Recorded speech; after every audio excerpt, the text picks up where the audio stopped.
Okay,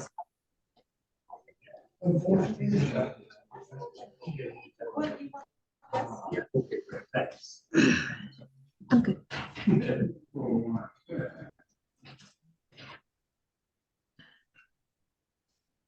I'm good. I just want to connect that speaker. Okay. Oh, you just, all right, so we're on. We are on. Good call meeting to order. Good morning, everybody, on this nice warm spring morning. Glad y'all are here. I would like to take a few minutes and thank Jason Freeman, for playing our first annual work session and telling the truth that was held at Denver this year. The meeting was very well organized, covered many of our important issues that are going on at the moment. And the council and I talked to the council, Jason, and we all felt it was an extremely worthwhile endeavor, and we appreciate all your setting all your planning and setting this up. I want to take just a few minutes to thank all our speakers that we had. This was an all-day meeting. The poor lady that took the minutes, I think her hand fell off after the end of the meeting. It was like 10 typewritten pages of minutes, and I know you all have taken a look at it. That was Gina Kessler, and she did a fabulous job. Adam Hazel presented the information for our upcoming comp plan renewal process that we have to go through this year. Patrick Larson presented our grant opportunities and economic development that we needed to think about. Faith Bryan and Brandon Carlock presented our Sky Valley water system mapping project, which has been completed, and we will talk about that. Jerry Shope and Cody English presented their department's PowerPoint presentation. That was fabulous. Jim Pyburn did a presentation on our building styles and code enforcement. Rick Aaron from PMI updated the meeting members as to the newest aspect of a possible future sewer system. Karen took copious notes, and Sharon was miscommunication technology person, and I thought it all went well, and I appreciate, and we all appreciate everything that happened then. Did you say miscommunication? No, I did not. No, I did not. All right. We're going to start off this morning, and Tony Allred is going to offer our invocation, and then we'll stand for the pledge of allegiance. Very good. Let's pray. Heavenly Father, we pray your blessing on this meeting and all who participate. Help us to carefully consider each new idea, cautiously weighing the impacts of our decisions against the benefits that they may offer. Help us to ensure that our deliberations focus on the greater good without concern for personal agenda. Help us to conduct ourselves in a manner that would be pleasing to you and bring respect to our city. Father, we thank you for your involvement in our lives and in the life of our community, for without you, we are helpless. In the unmatched and powerful name of Jesus our Christ, our Redeemer and our hope. Amen. Thank you. Thank you. Thank you, Tony. I pledge allegiance to the flag of the United States of America and to the republic for which it stands, one nation, under God, indivisible, with liberty and justice for all. Thank you, Tony. That was a very thoughtful invitation. All right, the next part of our agenda is to approve the minutes from January 23rd, which was our organizational regular council meeting, and February the 23rd, which was our work session planning retreat. I'll need a motion to approve these minutes. So moved. Thank you, Bill. Second, Dan. Any discussion on these? Okay, all in favor of approving these minutes signify by saying aye. Aye. All opposed, no. The motion carries to approve these minutes as presented. Now I'll need a motion to adopt the agenda as presented. So moved. Thank you, Jim. Second, Dan. Discussion? All right, all in favor of adopting the agenda signify by saying aye. Aye. Opposed, nay. All right, the agenda is adopted as presented. I've already made my mayoral remarks. Does the council need to make it? Anybody need to make some remarks or comments? Y'all gonna be quiet this morning? Okay, all right, we'll move on. Mr. Jason, if you'll please present your city manager's report at this time. Good morning, everyone. Everybody in attendance, person on Zoom.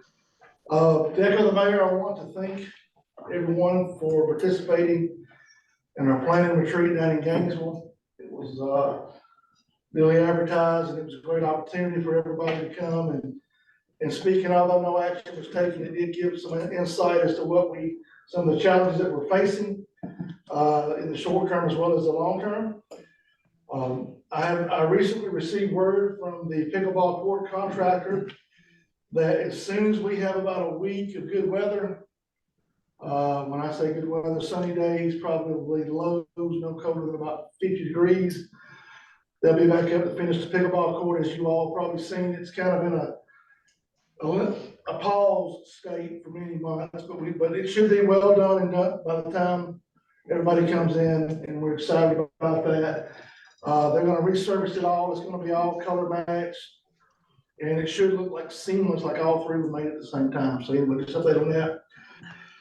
I recently attended the Georgia City County Manager Association Conference in Athens. It was very enlightening, 3 days of relevant sessions and roundtable discussions. It's always good to kind of meet with your colleagues and just kind of share war stories about things we see on a day-to-day basis. It was time that an effort well received and well worth it. The public works staff is not here today. They're actually on a water break, but I do want to thank them. We had a massive water leak about 3 weeks ago on Knob Drive. The whole city was out of water, 8-inch line. It was pouring rain, about 40 degrees. I was out there with them for about 6 hours. They were there. They have a can-do attitude. They were there until they got fixed. Again, the in-ground cans have been removed. I know that's been discussed. We did have a meeting last month. And for the most part, they went off without a hitch. As the mayor said, we have kicked off the 2024 comp plan update. There should be several public meetings forthcoming. And I believe Lisa Rozier and David Spears are our reps for the city. And this is a joint effort between Raven County, the city, and other cities. And it's being spearheaded by Georgia Mountain Regional Commission. And that has an adoption deadline of October 31st of this year. So I suspect we'll be having several meetings, several opportunities for public input. Probably we'll have a draft for council approval late August, sometime in September, so we can be sent to the state for adoption. I am pleased to announce that the long-awaited hydrovac is in, and it's already making a difference. In fact, I saw the guys leaving this morning at the Forest Court with it. I think I sent y'all some photos of it. It's gonna be a great tool, safety, efficiency, as far as making for a cleaner job site. The guys have already started to get acclimated with it, so we're excited about that. And I want to thank the council for approving that purchase, which was a program expenditure this year's budget. Dan Harmon, who is the water hydrogeologist, he has found 2 or 3 locations for a future well. As you all know, this was a study that was commissioned late last year, early this year, to find a new well location. As we know, the city is growing and we need another well source to provide the capacity. This is about an 18-24-month process. And we've been primarily looking at city-owned properties. He's found a couple of viable locations. In fact, I think he's supposed to be up here this week to finalize that. But once we get that location, we'll be talking about that further. But I am pleased to say that project is progressing nicely. We're also fixing to begin the process of updating our EPD water withdrawal permit. That has to be done every 5 years. 2019 was the last time, 2024. I'll be working with Cody English, our water coordinator here. We should be starting that this week. That takes usually about a week to get everything together, but we'll get that to the state and get that processed. Met with Gov Deals, who is a it's like eBay for government. A lot of our surplus equipment, we've had a lot of success with them selling through them. They also have a real estate division. As you all know, the city owns several lots that we would love to sell, get back on the tax rolls. I met with Jason Robinson, he's one of their project managers. We toured the city, they took photos. There'll be a URL, I think it's govdeals.com/Sky Valley, so the word will be out. We'll do a mass blitz, MailChimp, Facebook, city website. There'll be signs put up. If anybody wants to bid on one of these lots, they will have to register through GovDeals. It's my understanding it's a pretty easy process. But if anybody wants to, thinking about acquiring a piece of property maybe next to them, buy a piece of property that's investment, et cetera, this would be a way to do that. It's almost like eBay. If you're familiar with eBay, you just go in, you bid, et cetera. So I'm pleased that we're going to be doing that. And Jason, these are the lots that the Planning and Zoning Commission recommended to the council that the city needed to sell. we have two that are on Saddleback. We have two on LaBelle. One kind of near the what I call the 4 points, where Ridgepole and LaBelle and all meet. Then we have one that's kind of near the Covered Bridge area. We have one on Mockingbird that I think is a very desirable lot. And then we have one on Wildbird that is actually lot 9, which is also a very nice lot. And then we have one on Cobblewood. And I'm sure I'm missing another one. I think there's 8 lots total that we're looking to The one on sell. Mockingbird was previously owned and they just handed it over to the city, correct? Yes, that's correct. A nice couple reached out to me last year. They bought this lot back in the 70s. Mr. Durgan and his wife are both in their 80s now. The way he described it, life, they always planned to build a mountain home. Life got in the way and now they're in their 80s with no plans to build. And they always loved Sky Valley. And so he said to us, as a gift to show my love for the city, I would like to give this lot. Our city attorney, Mr. Kidd, was able to process the legal work for us. And so I think in fact, there was a soil study on this lot at one time. So it has some view potential. That's kind of the higher part of the city up around the Alex Mountain area. And so again, we will do everything we can, GovDeals, do everything we can to get the word out. But it would be nice to get those lots back on the tax roll. Could you briefly describe the process that GovDeals goes through as far as pricing and so forth? So what they'll do is we'll open the bid up. There'll be an open date, a close date, probably start the bid. We'll decide that price. They recommended $1,000 and just kind of let the market do what it's going to do.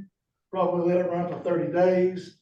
If you know anything like eBay, nothing really happens till about the last day. Literally like the last hour. Yeah. You know, it's almost like a NASCAR race. You have to suffer 399 laps to watch the ending.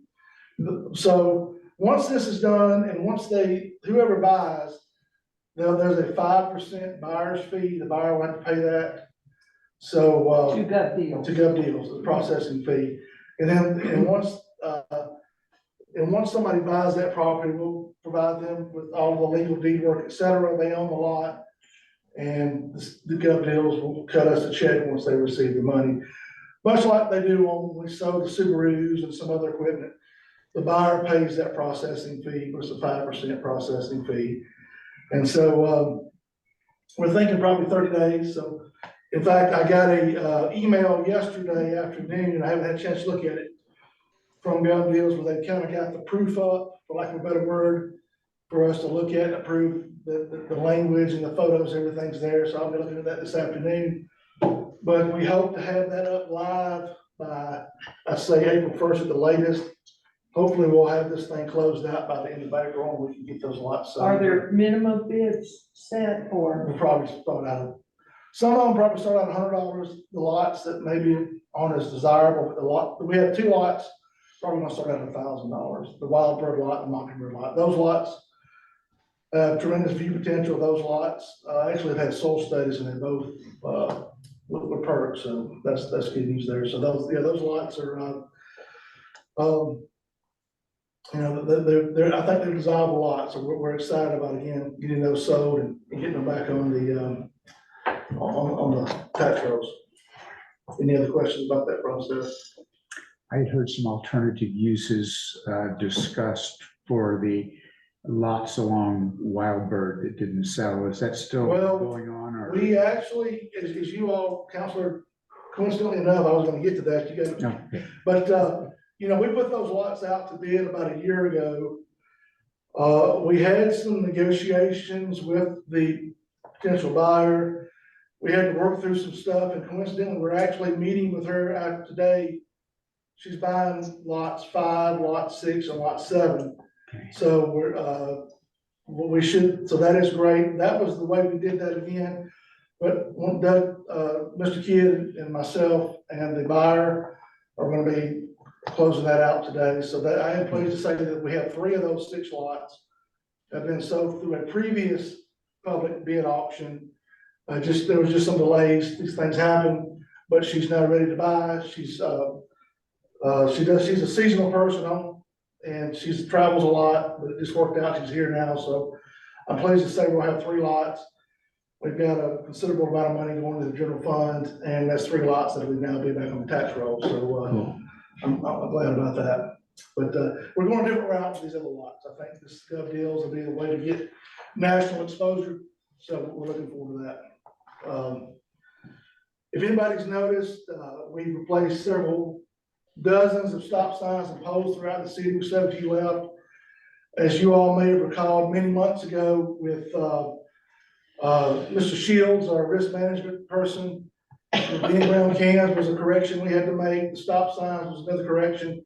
This was actually our 2024 LMIG project. So those signs were bought, and poles were bought with LMIG money. We're also going to be doing some road striping too, once things will warm up and get better. So those are projects that are being paid for through grants. We do have a 30% match, but that match can come from T-Splot. So I'm pleased to say that's done without any impact to the general fund. So we have been very aggressive on trying to get grants and continue to do so. Speaking on LMIG, the state has announced that there's a new funding cycle for this year. And I got that, I believe that notification Friday. So we'll be looking to pursue that. In the past, the state, GDOT has been very generous to the city. As you know, we little grants through with the evergreen and the culverts, et cetera. So we definitely want to continue to take advantage of that. This new pot of money, we don't have to match either. Isn't that correct? I believe so. I believe that's what I read, yeah. It's, I don't know how much, I don't know how much it's gonna be, The LRA. but we're definitely excited about that. Monica Blaylock, our tax commission, I actually attended a taxation and budgeting workshop in Dallas yesterday. It's very informative. And it was good to know that, or reaffirming that the things that we're doing is aligned with what the state. So I'd say that 99% of what we're doing is right. So there's always room for improvement. So that was comforting to know that that we're doing things the way they need to be done. The environmental protection folks, you may have heard about a lead assessment that's required. Cody English is not here today. We've got a water leak. He could probably take more lead on that, but we're working with EMI, Jerry Hood, our city engineer. That's got to be done by the 16th of October this year. Don't have a lot of details, but basically, if anybody has lead piping. Anyway, live meeting, but I'll clean that afterwards. But anyway, we are working with EMI to fix that.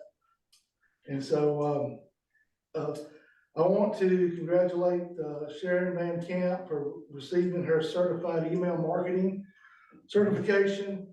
And also want to state that John Roberts, who I wanted to introduce today, he's one of our newer employees. He's at the water leak, as I mentioned. John is very tech savvy. He did the ground penetrating radar, which really made a good mapping system, a great mapping system that we had GMRC do. John is fixing to go to get his CDL. As you may recall, we sent Dustin Hensley back about a year and a half ago to get his CDL. We do have equipment, bucket truck, heavy equipment that you gotta have a CDL driver to move this stuff around. So, John, we're looking forward to that. And any time that, we have employees that can benefit not only themselves, but the city, we want to recognize them for that. I am. And then finally, I just want to say that, after notices and pleases and please, we sent out, I think, 25 tickets, 30 tickets for non-compliance, short-term rental license.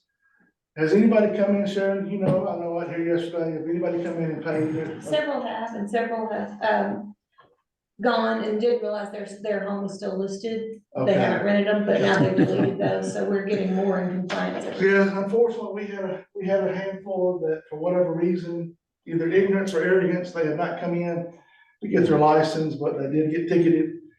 And so, How many do we have licensed already, Jason? Do you have an idea? I think this morning there was 100 active listings, and I want to say we're probably 70 that are in compliance. Okay. So there's, I think, 30, maybe 30 properties, but yeah, we send out tickets. I discussed all this with our judge, and he had Yeah, given so- recommendations. But if a resident or if a SDR comes in and gets their license, they will have to pay the $300 fee. The judge has given us the authority to reduce the fee down to $100. And then when that will keep them having to come to court, and he'll just, You mean the fine? the fine is $100 fine, so they'll pay $400. Okay. They'll pay they still pay the $300 license fee. The fine can be reduced to $100, and he'll just sign off at court in April. If they continue to list, if they continue not to come in, and they have to come, then they'll have to come before the judge, and then they can be fined up to whatever he sets the fine to be, I believe up to $1,000. So, Okay. I think we've done an extraordinary job of getting the word out, you know, through all of our various ways of communicating, but unfortunately, there are a few people that, for whatever reason, so. And that concludes my report, and I apologize for spilling my, at least it's unsweet tea, so it won't be sticky. So, Any questions of Jason, council? Yeah, the water break on Knob Drive, it was down in the lower part of this. it was actually across the road from where Will Eat is at, where the gate's Okay. at. I've seen the disturbed soil. What caused that? Well, to put it in the most basic terms, when that was probably put in the ground 50 years ago, or however long it's been there, there was a boulder about the size of a riding lawnmower that 8-inch pipe sat on. So if this is the boulder and this is the pipe, so you gotta figure over 50 years of just ground moving, that pipe rubbing against that boulder. And when it split, all the way back to the bale of the next pipe. So, we did not even know we had 8-inch pipe in the ground. So, now we do. So, we had to, again, and so we had to send, Neil Chastain down to Athens to get 8-inch pipe. Now we do have extra 8-inch pipe. Most of what we have is on our main lines of 6, but it's fixed. And, you know, again, that was, we did what we're supposed to do, boil water riser, et cetera, but, it's unfortunate. But yeah, it was, again, I want to thank the guys for their commitments. Okay. To move along. You want to give? Well, I mean, but anyway, Jim Pyburn is not here today. He apologized. He did give me some information. I will briefly read, this is the building inspection code enforcement update. For February, there was no nuisance complaints. We did issue a ticket for non-compliance of a permitting issue. That particular homeowner has come in, we're working with them to try to get compliance for that. It has to do with the fence and then a fire code issue. Excuse me, there was a lot, there's a house on Rebel Circle that, actually it's a mobile home, it's been there for years. We're working with the property owner. I think the plan is to possibly demolish that structure. Again, Jim's not here, I'm just reading through this. At this time, we have Now, what do we have to do? The city's going to do this? no, the owner is looking to demolish the home. It's an old trailer on Rebel Circle. They would be destroying it. Is that where the fire was? No, that's next door. The house next door where the fire was, they tore all of the burnt out section. Okay, They were starting to rebuild the house. That has recently been sold. So it's kind of been a pause there, but, it's my understanding that the new buyer should be picking that project back up for long. okay. But this is actually, again, Jim's not here, he can clarify better than I do, but this is actually a structure that's adjacent to this structure. And, Is this the timeshare? yeah, so you've got multiple owners that have to work through, et cetera, et cetera. Okay. But what it says here is that the, timeshare is considering completely demolishing the structure and then just selling the vacant lot as a building lot for Okay. somebody. So that would be good. We just issued a new bill for Evergreen Road, Southern Road. It's no brainer there. We know that road's gonna continue to get, more and more interest. And along with that, we have 6 houses under construction: Schaumburg, Alpine, Bayberry, Buttons, Ridgepole, Rebel Circle. And then, again, it said there was 8 building permits for February, 3 tree cutting trimmings. So then there was, and that concludes, that. If it's okay, Madam Mayor, I'll segue again, Jerry's show, and Cody not here, again, they're a water leak. I talked with them very briefly. They were kind of all hands on deck trying to fix that up in Forest Court. They said they continue leak back, culvert clean out, replacement, pothole patching. I am working with Jerry and Cody to create an RFP. As you know, from our planning retreat, we identified several roads we want to pave. We've got to put that on the Georgia Procurement Registry, and we're hoping to get bulk pricing for several roads to be paved. I know Ridgepole is one of those roads. So we would get that out here hopefully this week and let that run for in the appropriate amount of time, and we're hoping to get some good price quotes for that. Cody English, our water coordinator, said that he's working on the Consumer Confidence Report, which is due by June 30th of this year. And then I briefly mentioned the lead assessment that has to be done on by the 16th of October. And again, we're partnering with Jerry Hood with EMI, our city Is engineer. that lead assessment of our pipes or the homeowners? It's the homeowners pipes. Yeah, we don't have any lead in the ground. That we know of. Well, I think. so, and I will stop right on there. Chief has anything else to add, but that concludes all of our relevant, segue to the chief if he has anything. Unless you have any questions. Any questions or comments from the council? Any questions or comments from our meeting of participants? And if so, our charter says you have to stand up, say your name and your address first before we let you speak. Okay, anybody online? Gordon. Gordon. Gordon, oh, Gordon, Yes. sorry, I'm ignoring Yes, you, Gordon. Gordon Brandt, yes, over, the question I have is, just on the short-term rentals, just as an interest on it, how many have been confirmed in terms of license? 70? I would say, right, I haven't checked this morning, people come in every day, and every time we put out a warning or reminder, that gets 2 or 3, and of course, but I can find that for you later after the meeting, but yeah, but I mean, way more are compliant than not, so that's the good news. So how many, he's asking about how many? I'm guesstimating 70, and I think when I checked yesterday, there was 98 maybe active short-term rentals, so. Okay. So there's, and again, Granicus is doing a great job helping us find these people.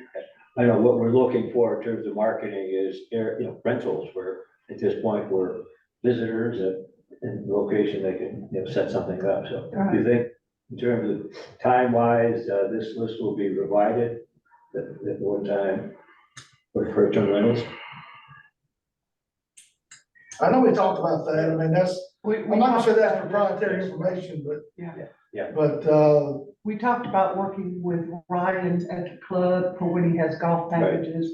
And we're trying to figure out, and maybe we'll work with our attorney as to what exact information we can give. Board, Great, the great. concern is, board, is that if we give, we pay for this information, we pay for this monitoring. And the concern is that we don't want, I'm not saying anybody's gonna do this, but we don't want people to go under radar with the rentals.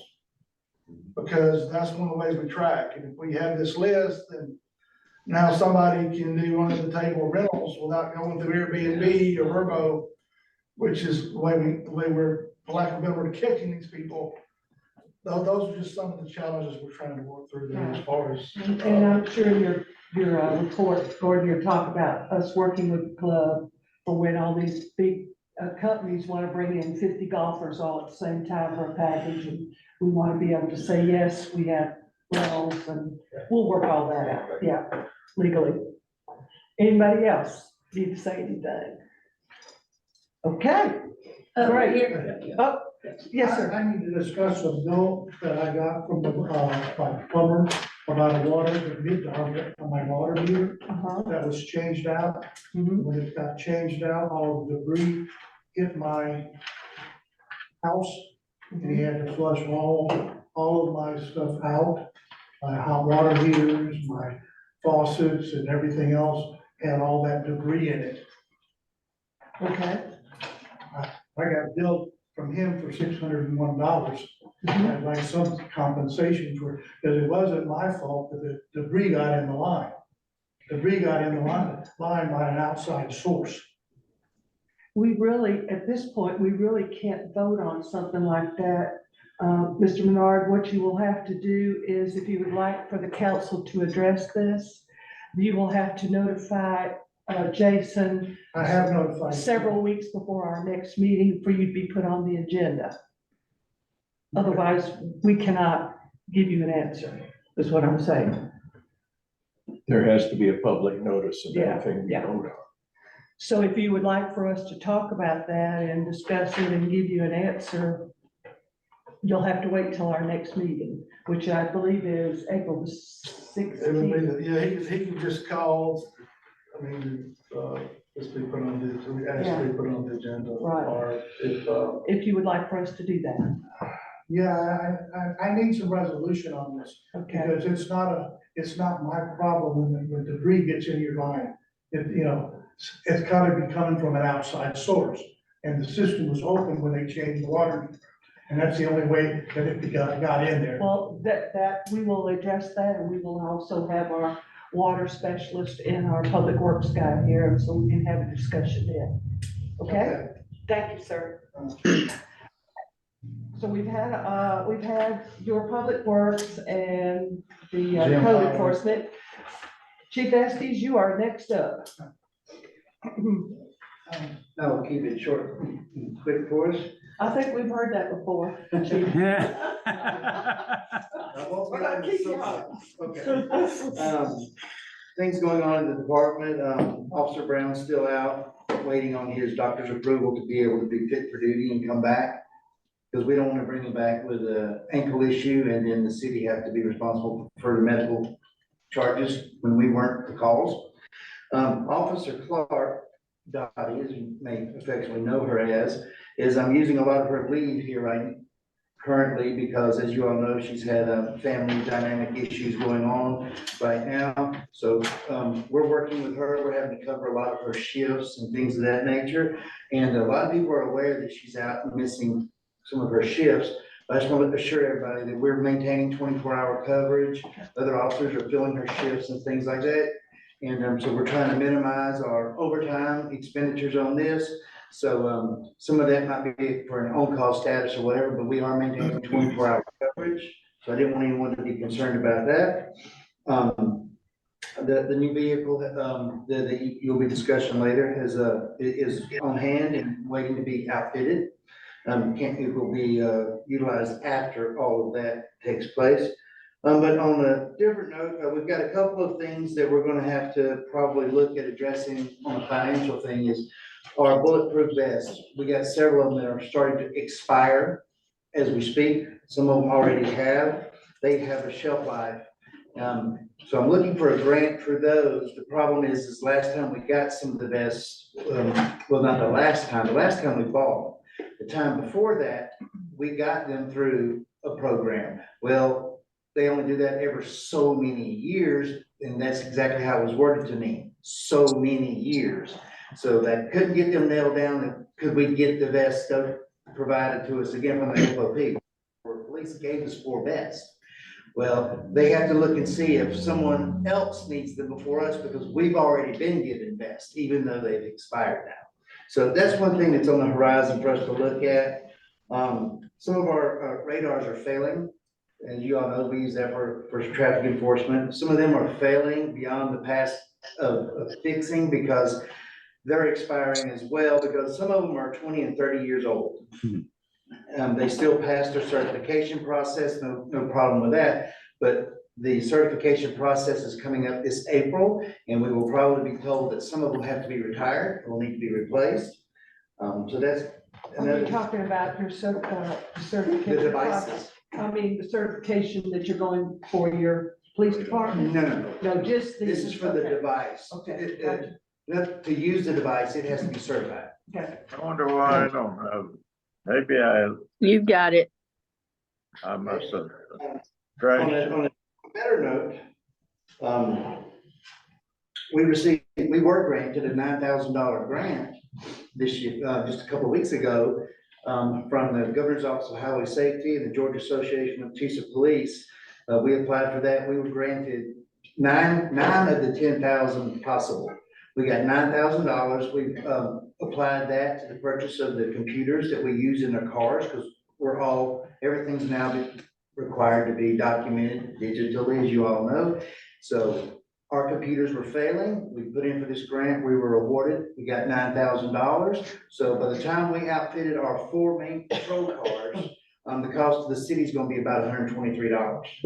The 9,000 covered the rest, and that includes everything from the car kit, which is the mounting system and the electrical system, as well as the actual devices themselves. And part of the grant was we had to get approved devices, in which we did. Our previous laptops were not approved to be in a vehicle because of the software, not the software, the hardware in them. Well, basically a hard drive, if you are familiar with that, with the spinning disc and all that, they don't survive well bouncing around in cars. So these are solid state hard drives and everything, so we're completely compliant with that. But the good news was we got the grant. Fantastic. And I think that's a quick run through. You did good. Any questions? No. Yes, ma'am. May I? Oh, name and address. Okay. Deborah McAfee, 776 Alpine Drive. How much does a vest cost and what is its lifespan? Well, they're about $600 a piece, and depending on the rating, they're rated different ones. The vests that we have that are expiring had a 5-year lifespan. If you buy a little bit more expensive of a vest, you can get them up to 7, but 5 to 7 is the range. The ones that are failing on us right now were the ones that were provided free by the Fraternal Order of Police, and they only had a 5-year lifespan. Thank you. Yes, ma'am. Good question. Thank you, Ms. McAfee. Thank you. Yes, sir. Oh, go ahead. I had a question on the radar. Mhm. The part that's wearing out or aging out is the radar hardware within the vehicle. Yes, sir. When we buy these new vehicles, what are we doing? Taking it out of the old vehicle and putting it in the That's new? what we've been doing, yes, sir. Okay. Jim? I've got a question, Chief. I hesitate to ask it because you've been talking about important stuff like vests and computers and things, but Don't ask. my simple question is, have we ever issued a ticket for littering? For littering, I know we issued warning tickets for that, for littering, mostly down at the overlook. Okay. Because back, if you can remember back in the day, Oh, there was yeah. not a trash can down there. And, people would just pile stuff up. Mhm. And, they would usually get it and then we would help them bag it up and then we would bring it up to the shop and throw it in the dumpster. But I don't know that we've issued a citation for actual littering because we have to see them do it Yeah, in order it's to hard. issue it. Yes, sir. I know And that at we don't one have a point, we lot. had somebody double tires down there, when that was several years ago. Yes, someone left us a gift of a bunch of used tires. You're exactly right. Had you talked about Dottie's award? Did you talk about that last time? I don't remember. I don't either, but you might want We to didn't have a mention. February meeting. Dottie, also we just spoke about just a moment ago, who's been out on her leave a lot. This year, she won it for the second year in a row. The Tribune offers, has a contest every year where you can come in and you can vote for your favorite officer of the year, your favorite restaurant of the year, and things like that. Well, Dottie's won the favorite first responder 2 years in a row. And, so we're real happy for that, because, you know, if you know Dottie, you know, over the past year, she's dealt with a lot of personal crisis involving her sister and everything, the loss of her sister and everything. So I think it was well deserved and well received by Dottie, because, last year was such a hard year for her. Thank you, Chief. Yes, Thank ma'am. you very much, and keep looking for those grants. Yes, ma'am. All right, now for our committee reports. Cheryl Beckert was going to come and give us our landscaping committee report, because I know the landscaping committee met on March the 7th, but she is attending a garden symposium today. And she'll report she'll give her report at our April meeting, and I know we have Gordon Brand here. And if you'd like to give the marketing committee very good. report, that would be great. Very good. Good morning again, everyone. Our marketing committee has been very busy. We've had several meetings and we'll continue our meetings throughout the year. But let me bring you up to date what's happening. I'll first start off with Doug Hollingsworth of Golf Life. Doug Hollingsworth, GGT, or Georgia Golf Trail, has a new media partner, and Michigan Golf Journal, in their March issue, they have a story on Sky Valley. They reach over 200,000 golfers, travelers across the Midwest. So long-term, he's got an impact. Doug is still running the winner of the 2023 Georgia Golf Trail Awards with media partners. Over 14,000 people voted on their favorite things to do in Georgia. Sky Valley Country Club was named favorite par 3, number 15 hole. So this is the second year in a row they agreed this. This is a big deal. I just wanted to talk a little bit about when they voted, what were some of the other favorite places in Georgia, if you wanted to hear it. Favorite golf course is Arrowhead Golf Course, Richard B. Russell Park. Best resort, Jesso Island Club Resort. Best lodge or cottage, Amacola, Falls State Park. Favorite restaurant, we're all interested in that, The Wharf, Jekyll Island.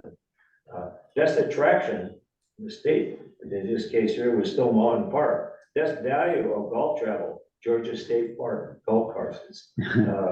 Best 19 hole, that would be here, this Brazzy in Brazelton.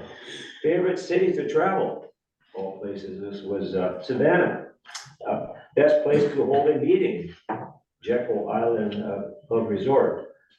And doing this, Jim was saying, hey, we got several of these locations in this area, and in this case, Doug was thinking, gee, how we can get more of these best places in Sky Valley. He's thinking, oh, what can we do? These bring people in.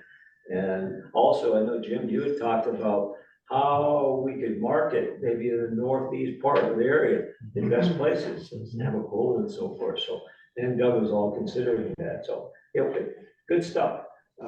Social media, Zooming, Doug has a lot of people in place helping us get the word out about Sky Valley. He says much more to come. This is what he has to say here. Doug is to be doing more with golftrips.com. Brian Weiss, who came to Sky Valley last year, and Doug are working on a few things that will be very different this year. that they're looking for a few of the trail members to showcase their operation with videos and photos. Doug's think this is also going to be a big deal for rolling it out. Doug is planning to have 4 to 5 media writers visit Sky Valley this year. We think this is very big. When they visit us, it's always been very positive. The cost is almost nothing, and the impact nationally is something else.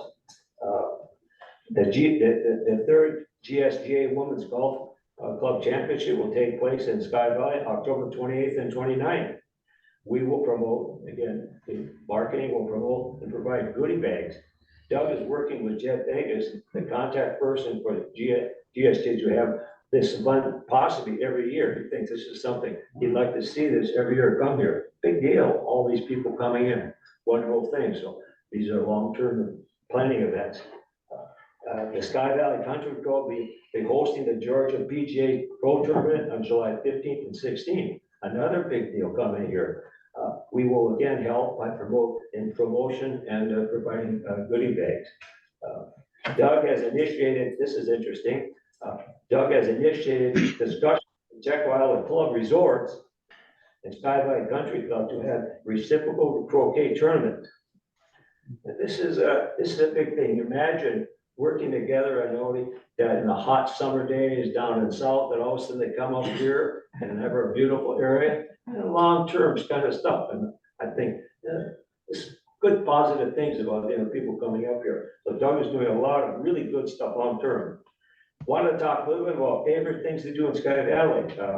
Sharon Van Camp, she sent out a vote, I guess in terms of the internet, asking the resident, what was their favorite things they liked about Sky Valley?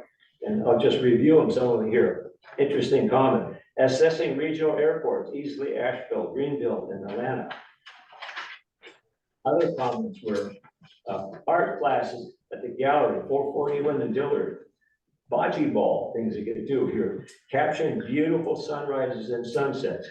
Croquet, enjoying wine at the vineyards at High Holly. Oh, gazing at the marvelous fall colors. We all know this. Golfing, hiking, Bartram Trail, Pickens Nose and Bug Creek Falls, and with dogs. History Wall at the clubhouse. Independence Day Festival. Lunch at the Covered Restaurant. We all enjoyed that. Bug Creek Falls, pickleball, viewing the mountain vista, wildflower room with clubhouse, and zip lining. So these are just things we're trying to capture in marketing. What makes this thing? What are really people? What are the people thinking about Sky Valley? This is good stuff. PGA, we're talking about POA members. Why did they decide to buy in Sky Valley? So we initiated something. I asked one of the POA members, Paul Evans, if he could put together some idea of a survey of why people are, what they like about Sky Valley, why they buy here. And this is what Paul is. He created a draft survey on SurveyMonkey for the committee to review. Paul included reasons for buying, how long you have been residents, owned the Sky Valley, the type of dwelling owned, primary home state and real estate input, and buyer's reason to buy. I think this is kind of stuff Paul was trying to say, this kind of thing we can do if we set it out, we keep it up, what on a monthly basis, do residents down here while they're buying, so we're updating activities. Prior to our next meeting, Sharon Van Camp is investigating survey options in MailChimp or other survey building sites. So we're gonna be doing something, and ideally it would be maybe we have no cost to us. The cost would be a small nominal cost, which we do to keep us under what's happening in terms of reasons to buy. Paul, this is interesting too, Paul stated that being an incorporated city brings so much value to our homeowners. Thinking about that, it's a big deal, being incorporated. Hey, there's a lot here to come to Sky Valley, be in Sky Valley. Wanted to talk about the Sky Valley visitor webpage. Sharon has been doing a marvelous job, let's say, and along with keeping the webpage up, visitor webpage activities and going and so forth. And finally, after this was brought up as new business, the National Night Out in Sky Valley. Judge Cassidy will be talking about it, but this will be a local event will be hosted by the Sky Valley Police Department to allow citizens to meet and interact with the local law and safety and organization. The event is scheduled for August 30th, 3 p.m. at the Old Lodge.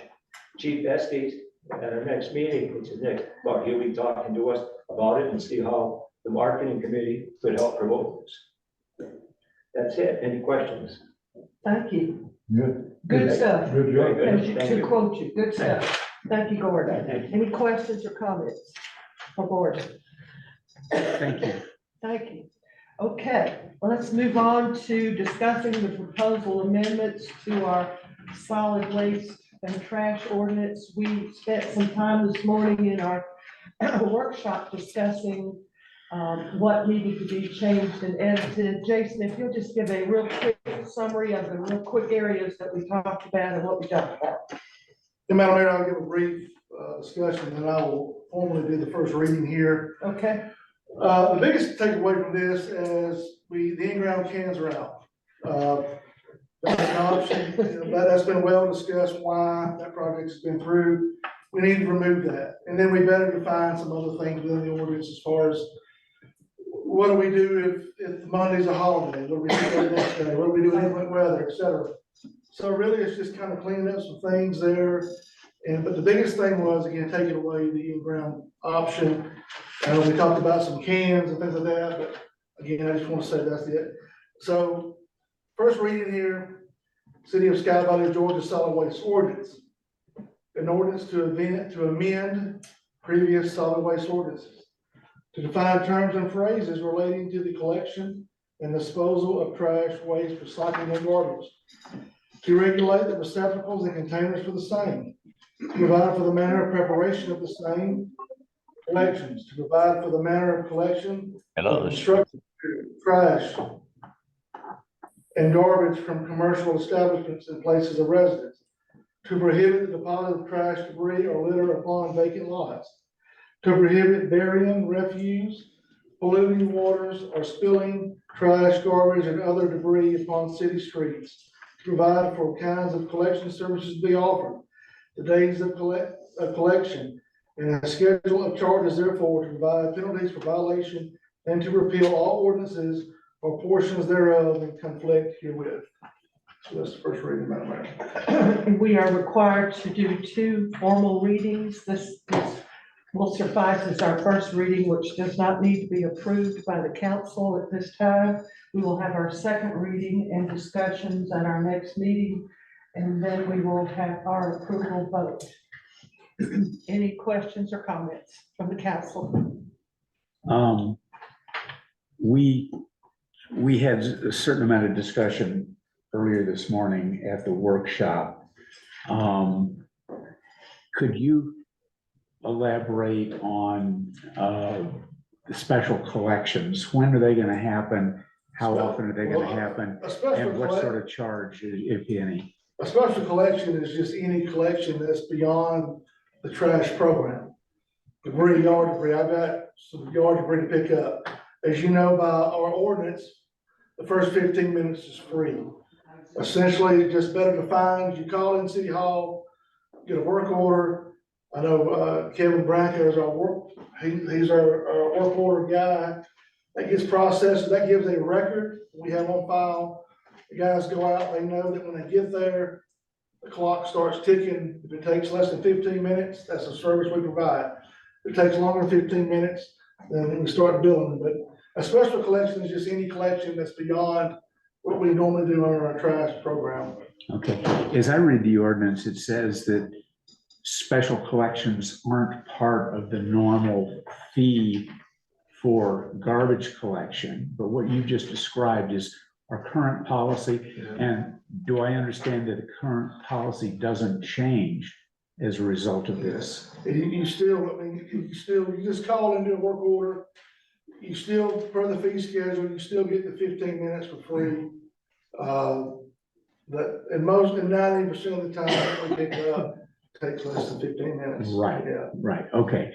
Because I got the impression from the way it was written that there was a reduction in service. No, but it's not. It's just That's better. Not. I mean, what's right intended. now, I got, as they see it, they pick it up. Right, that's But great. we're trying to keep a better record keeping because, in the past, how long did it take? I don't know. Well, we got to keep track of that. So Okay. again, it's, Okay, great. Under the ordinance, I was a little unclear. We'll pick up a 65-gallon container or 2 65-gallon? It would be up to a total of 65 gallons. So if somebody had a couple of small cans, Okay, but the 65 gallon would be the maximum, which is, I think originally it's 64. But 65 is what, because most cans now are 65, okay, whether somebody buys their own can or the other option we discussed today. Yeah, but it would be a collective of or a total of 60. So, or if somebody had 2 32-gallon cans, they bring them out, mhm. you know, that's the way it's Yeah. expressed. And the only exception to that would be if they use the 95 mil 40-gallon bags. That's, yeah, I mean, again, Counselor, if somebody comes in and they've got a bag, as long as it doesn't tear, I mean, that's the they do need to do that, but, you know, obviously, we're not gonna be out there with a micrometer measure. Okay. You know, if it's a 95. The reason I ask is that we can put, the way I read it, you could put 3 40-gallon bags out there. So that sounds like 120 Well, gallons. 3 bags, we tested it out. Uh-huh. Three domestic 13-gallon bags should fit within that 65-gallon can. That's what we're thinking. Okay. Equivalent of. But That's why we said that 3. If somebody brings out 3, I mean, we don't wanna have to pick up 9 bags of trash, because obviously that's gonna they would exceed the 65 gallons, so we were just putting that on there. yeah, And again, if somebody has extra trash, they can always take to the compactor. right. I'm just. I think the ordinance says 40-gallon bags. I understand that you're talking about smaller bags fitting in the 65. We'll look at that. If something needs to be changed, we can address that before the second. Okay, it just looked like there was a difference, but then Yeah. you could put out about twice as much in the bags as you could in a 65-gallon We can container. address, we'll look at that and address it. Okay, Okay. Before second reading. and that's it. Okay. Would you briefly, we talked about the priority, is it priority trash collection? Premium, excuse me, Yeah, premium collection. Would you kind of describe that for people who did not attend this morning? By our ordinance and per our fee ordinance, there are 2 options that people have. Most people do the flat $23 a month, where you bring it out to the road. Also gives you the availability of the compactor. And it used to be that you had to have a medical condition to pick that out. If somebody elects to utilize the premium service, it's $30 a month, so it's about $1.80, 75 cents extra per week. But that's gonna give you that backdoor service.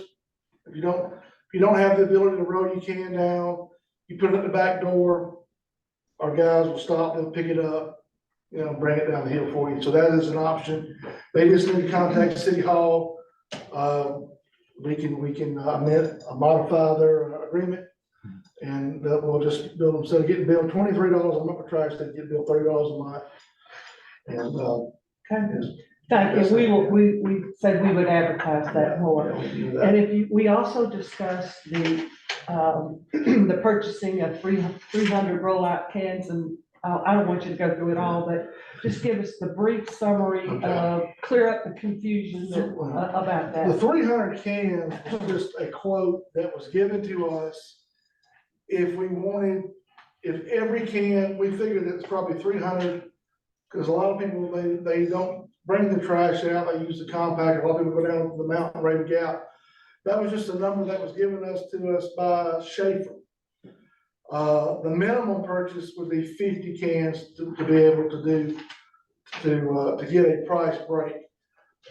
These cans, and again, this all stems from when the in-ground cans were taken out. People called, well, what do I do now? Some people have bought their cans. This is just an option that we have discussed, that if anybody would like to buy a can, if we can get a commitment from 50 people, if we get 30 commitment, we'll buy 20. And this is a chance, high quality can for probably close to half of what you paid at Home Depot or Lowe's, something like that. And it could be embossed with the city logo, it'd be a can. So again, that's where we're at with that. We have not bought any cans. We were just putting some feelers out, but, I got some other quotes on Uline and Granger.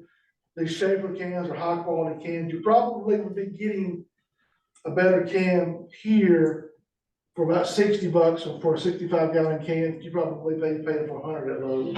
Okay. So again, it's just an option that we threw out there. Right. If we buy these cans, we would be essentially buying them at cost, or passing that cost to the homeowner. You know, we would just bill their trash bill for that month for a $60 can. We will actually deliver it to them. So that's about the best we can do. And anybody have questions, they just need to call. They can reach out, yeah, they can reach out to us, yes, but again, I do want to clarify, no cans have been bought, and the level, there's really no action to be taken by the council, because if we do this, the expense threshold for our financial policy would be, it can be handled at administrative level. Okay, great. Any questions or comments from the meeting participants? No. Anybody online? Okay, so we've had the official first reading of that. Let's move on to the next item, which is item 10, which is consider approval to amend the Hours. uniform. We'll have lunch here, lunch meat, we've got lunch meat here. Yeah.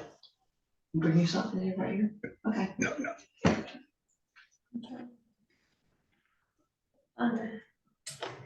I usually eat all. Go ahead. Wait, go ahead. Okay, so we're gonna talk a little bit about the amending the uniform rules of the road ordinance. Jason, if just real brief, talk about what the edit is that and what exactly this ordinance is. Madam Mayor, there's really one edit to this, that has to do with the timing of the permit renewal. This typically has to do what we call the golf carts, that people, where they have to put all the safety apparatuses on, the lights, the signal, et cetera. The way it's written now, it's a 5-year permit. When we updated the fee schedule ordinance last fall, that was changed to annually. And again, this is more about safety than it is about finances. The chief, he can certainly elaborate more, but what we have found, I know I had some discussions with Lieutenant Thomas, where they get this permit, it's good for 5 years, and then they take all that stuff, all that safety equipment off. And so it gives the opportunity for that to be inspected annually.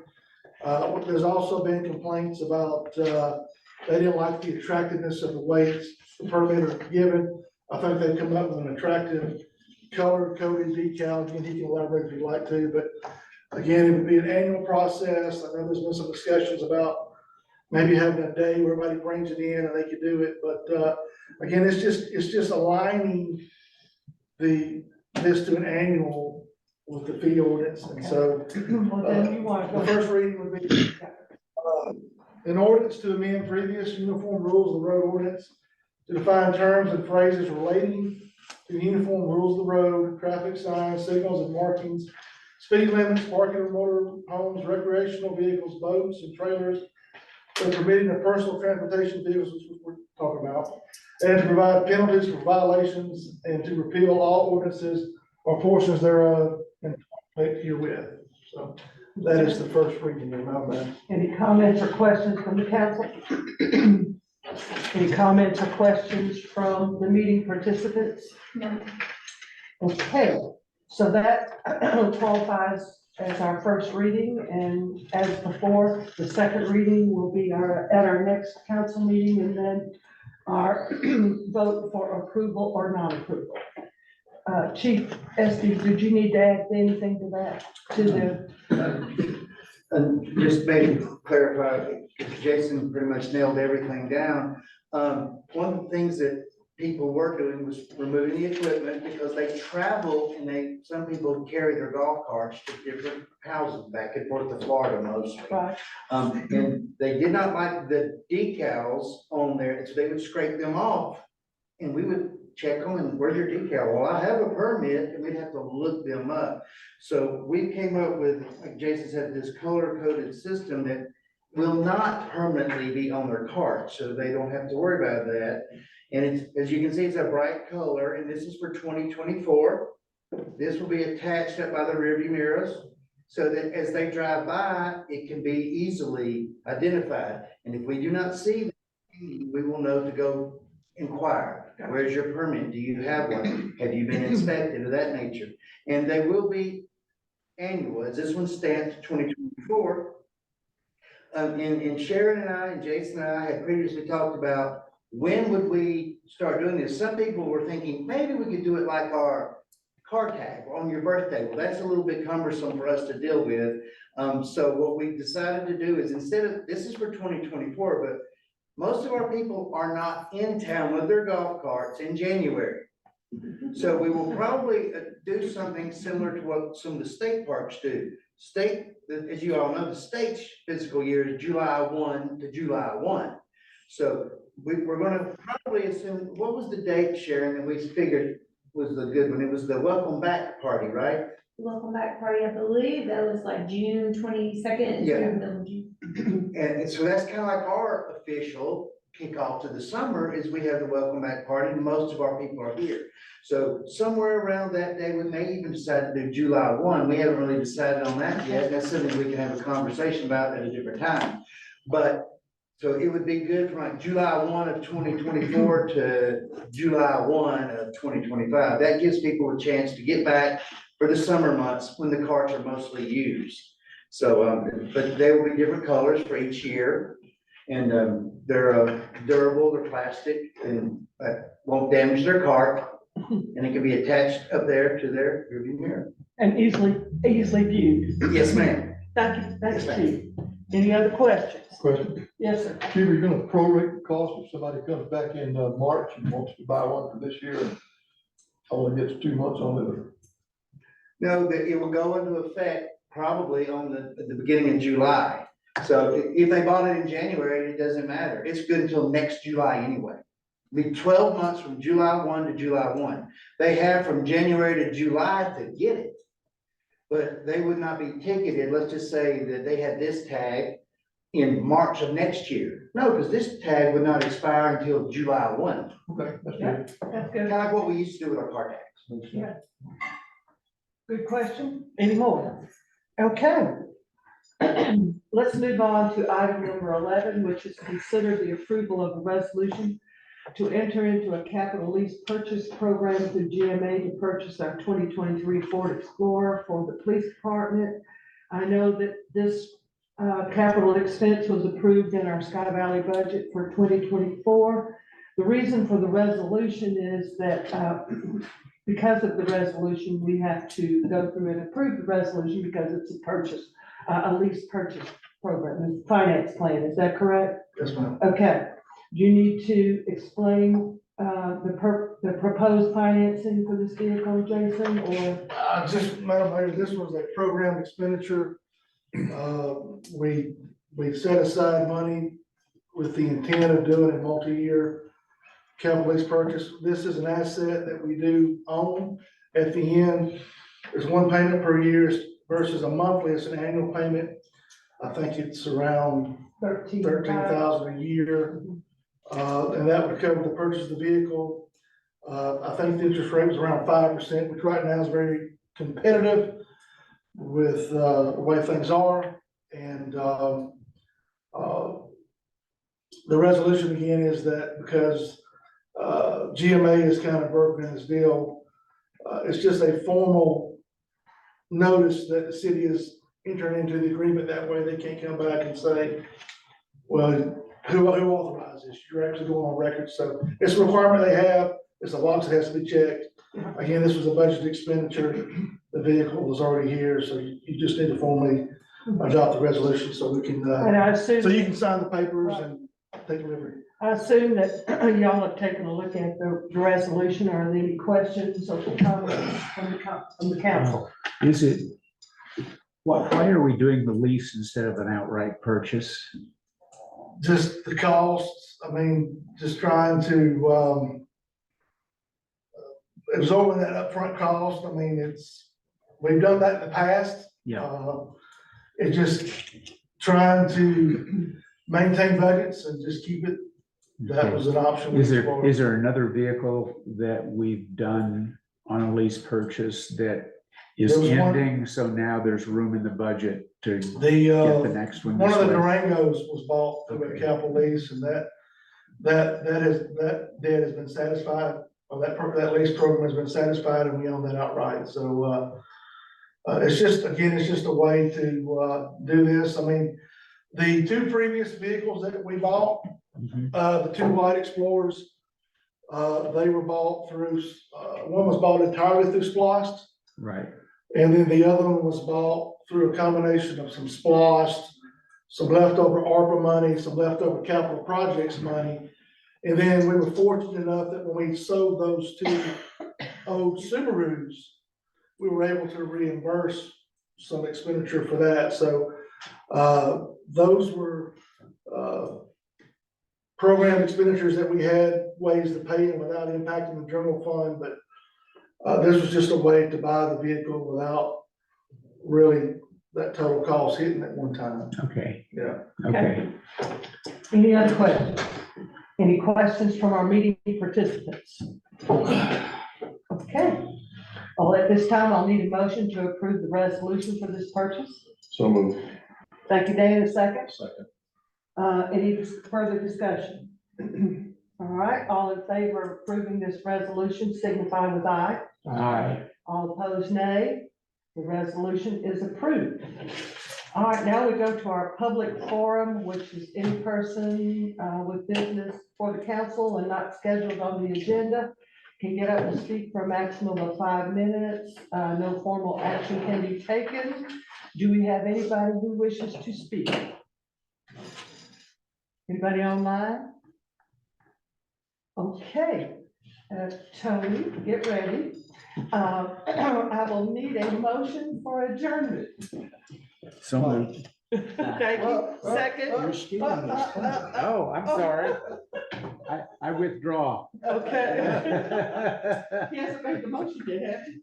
No, Okay, I need to adjourn the meeting. thank you. Now, a second. Okay, thank you. Second. All right, all in favor, say aye. Aye. It is, so let it be written, so let it be done, as they say. And thank you all for coming this morning. I'm very disappointed at that last motion. It wasn't up to your normal.